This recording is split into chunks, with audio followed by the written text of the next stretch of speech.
President Trump making some more comments about Gaza this morning. On Truth Social, the president said the Gaza Strip would be handed over to the United States by Israel at the conclusion of fighting. The U.S. would slowly and carefully begin construction and development.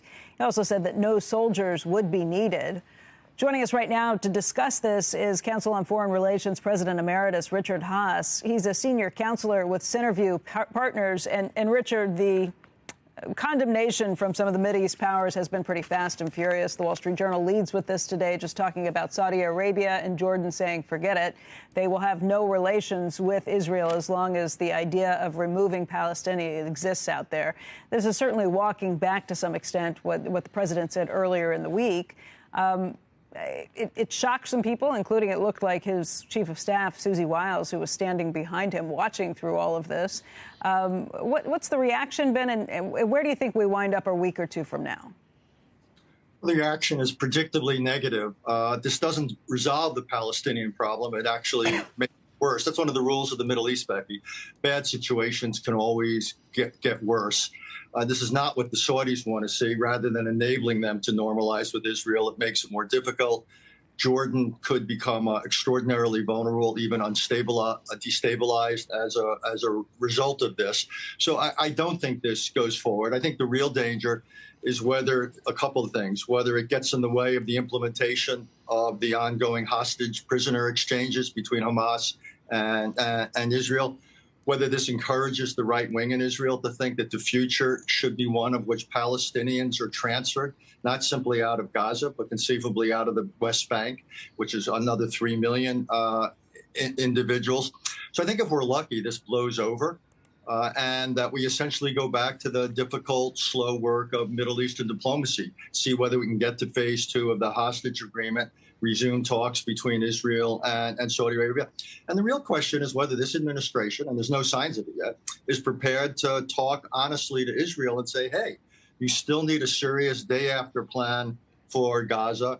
You still need to put out some horizons for Palestinians. We're not talking about a Palestinian state this month or this year or maybe even this decade. But we've got to open up some process in which we begin to marginalize Hamas politically.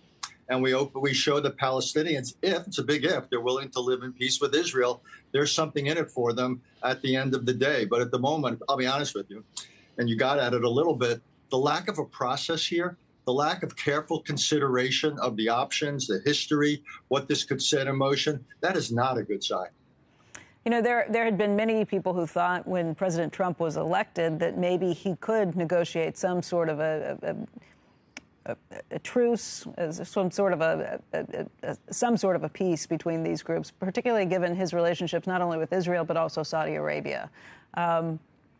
If you look at the best case scenario, where do you wind up? Well, the answer is he could. He actually inherits the Middle East in no small part because of Israeli military action, which gives him 2 enormous opportunities. One is with Iran.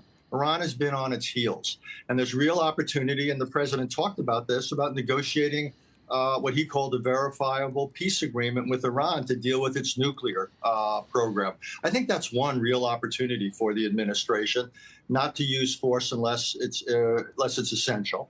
And then secondly, with the Palestinians in Israel, to build on the modest progress that we've seen.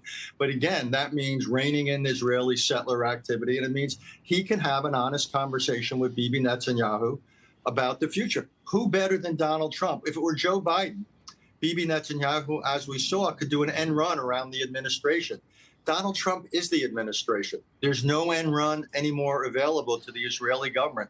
Almost like only Richard Nixon could go to China. Right, that's what I was just thinking. Yeah. Donald Trump has an opportunity, given how he's perceived in Israel, to have an honest conversation with Israel and say, hey, we have your back. We want you always to be a secure, prosperous Jewish democracy, but here's what you have to do. And that's his opportunity. It's not to be found in resettling Gazans in Jordan. It's to be found in making the West Bank and ultimately Gaza a place of opportunity for Palestinians if, big if, they're willing to live peacefully with Israel. So let's talk about China, since you brought it up. The issue with China and tariffs, maybe not going to go away as quickly and easily as the situation with both Canada and Mexico seemed to. Well, in part, there's structural reasons to have tariffs against China, as you and everyone watching this knows, given their massive subsidies, their export-led growth, and so forth. That said, China's gotten smarter about how to retaliate, and we've seen signs of it already. But no, I think tariffs vis-a-vis China, there's some legitimacy for it. You don't have to, if you will, conjure up new fentanyl problems or immigration problems like we did with Canada when none basically existed. But with China, there are real issues. And I think the question is, how do you resolve them narrowly in the economic space? But we've also got a much broader agenda with China. It's support for Russia, what it might do in South China Sea, or vis-a-vis Taiwan. And that remains to be seen, which is what is this administration's China policy writ large?